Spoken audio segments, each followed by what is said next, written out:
नमस्कार मंडळी, नवीन एका इंटरेस्टिंग व्हिडिओमध्ये सर्वांचं मनापासून स्वागत आहे. मित्र, महाराष्ट्रातील संजय गांधी निराधार अनुदान योजनेच्या लाभार्थ्यांसाठी, दिव्यांग अनुदान योजनेच्या लाभार्थ्यांसाठी, विधवा महिला असतील, श्रावणबाल योजनेचे लाभार्थी असतील, वृद्धपाकाल योजनेचे लाभार्थी असतील, या सर्व लाभार्थ्यांसाठी ही व्हिडिओ अतिशय महत्त्वपूर्ण असणार आहे.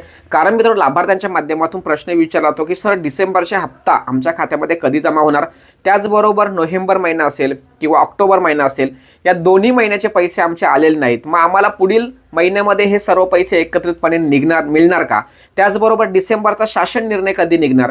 त्याचबरोबर आत्ता एक मंत्रालयाच्या माध्यमातून एक सूचना केली होती की बाबा तुमचे आधार कार्ड घेऊन जायचं तहसील कार्यालयामध्ये आणि तिथे तुमची पडताळणी करून घ्यायची, ऑथेंटिफिकेशन करून घ्यायचं. हे जर केलं नाही तर काय होणार आहे, किंवा केलं तर आम्हाला एकत्रित पैसे येणार का, किंवा आम्हाला या अगोदरचे फक्त 1500 रुपये आलेले आहेत, आमचे हजार रुपये बाकी आहेत, ते आम्हाला मिळणार का? असे अनेक प्रश्न लाभार्थ्यांच्या माध्यमातून या ठिकाणी आलेले आहेत. या व्हिडिओच्या माध्यमातून मी सर्वांना एकच उत्तर देण्यासाठी या ठिकाणी व्हिडिओ बनवत आहोत. कारण मित्रांनो, संजय गांधी निराधार अनुदान योजनेचे जर तुम्ही 2024 हे जर वर्ष जर बघितलं तर सेम वर्षी सुद्धा वर्षाच्या अखेर म्हणजे ऑक्टोबर असेल, नोव्हेंबर असेल आणि डिसेंबर आणि जानेवारी हे जे 4 महिने होते, हे 4 महिने अनेक लाभार्थ्यांसाठी त्रासदायक ठरले होते. एक लक्षात ठेवा, माझे जे दिव्यांग बांधव आहेत किंवा संजय गांधी निराधार अनुदान योजनेचे लाभार्थी आहेत, याच्यावरती काम करणारे काही जी लोक आहेत, काही सामाजिक कार्यकर्ते आहेत किंवा संस्था आहेत, संघटना आहेत, पक्ष आहेत, त्यांना राज्य सरकारच्या माध्यमातून एखादं पत्र आल्यानंतर ते 100% आपल्या निराधार बांधवांपर्यंत पोहोचवत असतात. मागच्या वर्षी ज्या पद्धतीने डीबीटी ही सिस्टम समोर आणली, त्यानंतर लगेचच अनेक बांधवांनी त्या ठिकाणी डीबीटी करून घेतली, तरीसुद्धा त्या लाभार्थ्यांचे 4-4, 5-5 महिन्याचे पैसे थांबवले, आलेलेच नाहीत. माझ्याकडे प्रूफ आहेत की त्यांनी डीबीटी कोणत्या तारखेला केली आणि त्यांना पैसे कधी चालू झाले. ह्या सगळ्या गोष्टी असताना सरकार मात्र सिस्टमने वागत नाहीत, प्रशासन सिस्टमने वागत नाहीत. आणि सेम त्याच पद्धतीने 2025 रोजी सुद्धा ऑक्टोबर महिना असेल, नोव्हेंबर महिना असेल, डिसेंबर महिना असेल आणि जानेवारी महिना असेल, या वर्षी या महिन्याला सुद्धा त्याच पद्धतीचं वातावरण राज्य सरकार आणि प्रशासनाच्या माध्यमातून होताना दिसत आहेत. अनेक लाभार्थ्यांना आतापर्यंत जानेवारी, फेब्रुवारी, मार्च, एप्रिल, मे, जून, जुलै, ऑगस्ट, सप्टेंबरचे पैसे व्यवस्थित आले, पण ऑक्टोबर महिना असेल, नोव्हेंबर महिना असेल आणि येणारा डिसेंबर महिना आणि पुढचा जानेवारी महिना, या महिन्यामध्ये सुद्धा अनेक लाभार्थ्यांना पैसे वाटप केले जाणार नाहीत. बघा मी काय म्हणतोय, म्हणजे मागच्या वर्षी ज्या पद्धतीने झालं होतं त्याच पद्धतीने या वर्षी सुद्धा होणार आहे. कारण मित्रांनो, मी आत्ता मागच्या वर्षी ज्या पद्धतीने घडलं त्यावेळेस मी व्हिडिओ बनवत नव्हतो, मात्र आत्ता या वर्षी मात्र एंडिंगला मी व्हिडिओ बनवतोय. तर मला एक जाणवतंय की राज्य सरकार काय करतंय, वर्षाच्या अखेर जेवढ्याही इतर सामाजिक न्यायविशेष विभागाच्या योजना आहेत, उदाहरणार्थ लाडकी बहीण योजना असेल, बाल संगोपन योजना असेल किंवा राष्ट्रीय कुटुंब कल्याण योजना असेल किंवा सामाजिक न्यायविशेष विभागाच्या माध्यमातून विविध ज्या जाती धर्माचे जे वसतिगृह आहेत किंवा खेडोपाडे आहेत किंवा अशा अनेक घटक आहेत की त्यांना सामाजिक न्यायविशेष विभागाच्या माध्यमातून आर्थिक मदत केली जाते, त्यांना अनुदान दिलं जातं. तर हे अनुदान, हे आर्थिक मदत हे वर्षाच्या अखेर त्या घटकांना देण्यात येते आणि त्याचा परिणाम काय होतोय की सामाजिक न्यायविशेष विभागाच्या तिजोरीवरती ताण पडतो आणि तो पैसा त्या ठिकाणी वापरला जातो. मी या अगोदरचे शासन निर्णय सुद्धा बघितले, तर मागच्या वर्षीचे शासन निर्णय तहसील कार्यालय किंवा जिल्हाधिकारी कार्यालय येथे जे सामाजिक न्यायविशेष विभागावरती किंवा संजय गांधी निराधार अनुदान योजनेवरती काम करणारे जे लोक आहेत, त्यांना पगाराचा म्हणजे त्यांना जो भत्ता दिला जातो किंवा पगार दिला जातो, जे अनुदान दिलं जातं, त्याचा आकडा बघता आकडा हा खूप मोठ्या प्रमाणामध्ये वाढलेला आहे. त्याचबरोबर योजना ज्या आहेत त्या योजना वेगवेगळ्या पद्धतीने त्याचं जी रक्कम आहे ही रक्कम वाढीव स्वरूपामध्ये त्या ठिकाणी देण्यात आलेली आहेत. त्यामुळे सामाजिक न्यायविशेष विभागाच्या बाबतीमध्ये जी महत्त्वपूर्ण जी योजना आहे संजय गांधी निराधार, दिव्यांग, श्रावणबाल वगैरे, याच्यावर मात्र त्याचा खूप मोठा परिणाम घडून येतो आणि त्यांचे अखेरीस पैसे वाटप वेळेवर होत नाही आणि नियमित स्वरूपात होत नाहीत. त्यामुळे आत्ता तुम्हाला या व्हिडिओच्या माध्यमातून मी व्यवस्थित समजावून सांगतोय की या वर्षाच्या अखेर म्हणजे ऑक्टोबर, नोव्हेंबर, डिसेंबर, जानेवारी हे जे 4 महिने आहेत, ह्या 4 महिन्यामध्ये तुम्हाला अनुदान येईल का याचं शाश्वती मला सुद्धा सांगता येतं आणि तुम्हाला सुद्धा त्याविषयी विश्वास बसणार नाही की बाबा या अगोदर माझं पैसे आले, या महिन्यामध्ये अचानक बंद झाले. काही लोकांना तर 500, 300, 1000 रुपये आलेले आहेत.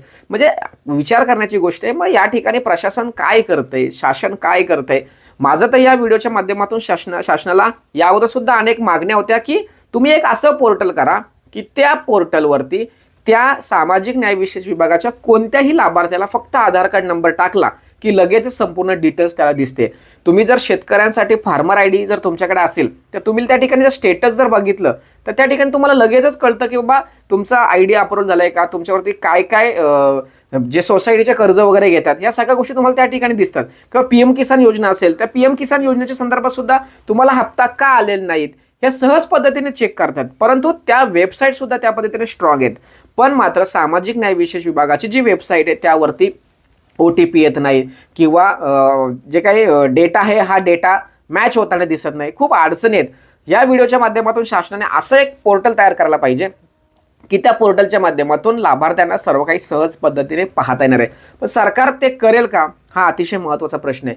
कारण एखाद्या लाभार्थ्याला कारण द्यायचं आहे की बाबा तुला या कारणामुळे पैसे थांबवलेले आहेत तर सरकारला तो व्यक्ती लगेचच त्या ठिकाणी स्पष्टपणे प्रूफनुसार दाखवू शकतो की बाबा का पैसे आमचे थांबवेत. माझं तर हे सगळ्या गोष्टी क्लिअर आहेत. कारण माझा निराधार बांधव हा त्या 1500 रुपये किंवा 2500वरती डिपेंड आहे. त्यामुळे तो हलगर्जीपणा करणार नाही. तो तुम्ही सांगितल्या पद्धतीने 100% काम करणार आहे. पण मात्र सरकार या ठिकाणी चुकीच्या पद्धतीने वागत आहे. त्या सुविधा उपलब्ध करून देत नाहीत. आणि माझ्या या सर्व माहितीनुसार किंवा व्हिडिओच्या शेवटी मला एकच म्हणता येईल की सरकार हे हप्ते वाटपा संदर्भात एंडिंगला हे मोठं एक षडयंत्र रचत आहे का किंवा लाभार्थ्यांना या ठिकाणी फसवाफसवीचं कारण या ठिकाणी समोर येतं असं मला स्पष्टपणे वाटतं. कारण मित्रांनो जर समजा तुम्ही पैसे वाटप करत नाहीत तर ते पैसे का वाटप करत नाही या संदर्भात त्यांना त्याची स्थिती पाहता आली पाहिजे. सरकार ती स्थिती किंवा शासन ती स्थिती दाखवत नाही. म्हणजे या ठिकाणी खूप चुकीच्या पद्धतीने सामाजिक न्याय विशेष विभागाच्या संजय गांधी निराधार अंत्योदय योजनेचा जो पैसा आहे हा इतर योजनांसाठी तुम्ही वापरताय का हा अतिशय महत्त्वाचा प्रश्न या ठिकाणी. या व्हिडिओचा सार असा आहे की ऑक्टोबर, नोव्हेंबर, डिसेंबर, जानेवारी या 4 महिन्यामध्ये तुम्हाला खूप त्रास होणार आहे. काही लोकांचे पैसे येतील, काही लोकांना पैसे येणार नाहीत. लक्षात ठेवा. आता सरकारने यावर्षी तर एवढा गोंधळ घातलाय ना, खूप मोठा गोंधळ घातलाय. बघा पूर्वी जेव्हा वर्षाला सुरुवात झाली जानेवारी फेब्रुवारी त्यामध्ये एक महत्त्वाचा पॉईंट आणला होता की डीबीटी करा, डीबीटी करा, डीबीटी करा. त्यानंतर ते 2 महिने संपले का नंतर लगेच मार्च, एप्रिल, मे, जूनला त्यांनी हयातीचा दाखला आणि उत्पन्न दाखला सादर करा. ते संपलं तर लगेच मग आत्ता जे वाढीव अनुदानासंदर्भात UDID कार्ड आणि आधार कार्ड तुमच्या कार्यालयामध्ये सादर करा. ते संपलं तर लगेच आता ऑक्टोबर, नोव्हेंबर, डिसेंबरला त्यांनी आधार ऑथेंटिफिकेशन पडताळणी करण्यास सांगितले. म्हणजे वर्षाला 7 ते 8 वेळा तुम्ही जर त्या निराधार बांधवांना तुमच्या कचेरीमध्ये तहसील कार्यालयामध्ये बोलवत असाल तर हे सरकारचं आणि प्रशासनाचं अपयश आहे. लक्षात ठेवा. जग किंवा भारत कुठल्या ना कुठे डेव्हलपमेंटवरती चाललंय आणि साधी एखादी योजना आहे त्या योजनेवरती तुम्हाला काम करताना एवढ्या अडचणी येतात. किती वेळा तुम्ही त्या लोकांचे कागदपत्र मागवतायत खूप चुकीच्या पद्धतीने आहेत. आता महत्त्वाचा मुद्दा म्हणजे आता आधारचं जे KYC किंवा पडताळणी करण्यास सांगितले. अरे ज्या लोकांना हातच नाही त्यांचं कशा पद्धतीने तुम्ही पडताळणी करणार. ठीक आहे डोळे, अरे ज्या लोकांना डोळे नाही तर स्कॅनिंग कसे करणार. काही आजार असे असतात की ते चेहरा बदलत असतो, दिव्यांगांचा प्रकार आहे आणि त्यानुसार तुम्ही त्याच्यानुसार फेसनुसार तुम्ही पडताळणी करणार हे शक्य नाहीये. म्हणजे तुम्ही जे म्हणताय ना का आम्हाला पडताळणी करायची, ऑथेंटिफिकेशन करायचं आहे, तुम्ही कोणत्या बेसवरती करणार हे साफ चुकीचं आहे, अशक्य आहे. त्यामुळे हे सरकार जे कारण समोर ठेवतंय डीबीटीचं कारण असेल किंवा हयातीचं दाखल्याचं कारण असेल किंवा जे काही UDID कार्ड आणि आधार कार्ड कार्यालयात जमा करायचं आणि आता जो आधारचा ऑथेंटिफिकेशन हे जी कारणं ठेवतंय हे कारणं फक्त आणि फक्त पैसा न देण्याचं हा एकमेव कारण आहे.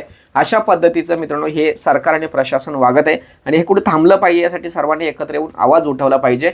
कारण मित्रांनो नाही तर आपल्याला हे सुरुवातीचे जे 2-3 महिने असतात ते पैसे न वाटपाच्या संदर्भातच या ठिकाणी आत्तापर्यंतचा इतिहास आहे. वर्षाच्या सुरुवातीला आणि वर्षाच्या शेवटी हे जे सुरुवातीचे आणि शेवटचे 2-2, 3-3 महिने आहेत म्हणजे अंदाजे 6 महिने आहेत. या 6 महिन्याचे पैसे ते सरकार देत नाहीत आणि उर्वरित 6 महिन्याचे पैसे ढकलगाडीनुसार देतात. हा दिव्यांग बांधवांवरती होणारा अन्याय आहे आणि या जागतिक दिव्यांग दिनाच्या निमित्ताने सरकारला या ठिकाणी सुदबुद्धी सुचो आणि हा जो विषय आहे हा लवकरात लवकर मार्गी लागो असं या ठिकाणी प्रार्थना करूया आणि सरकार आणि प्रशासनाला शुभेच्छा देऊया. या ठिकाणी थांबतो. भेटूया पुढील व्हिडिओसह. तोपर्यंत धन्यवाद. जय हिंद, जय महाराष्ट्र.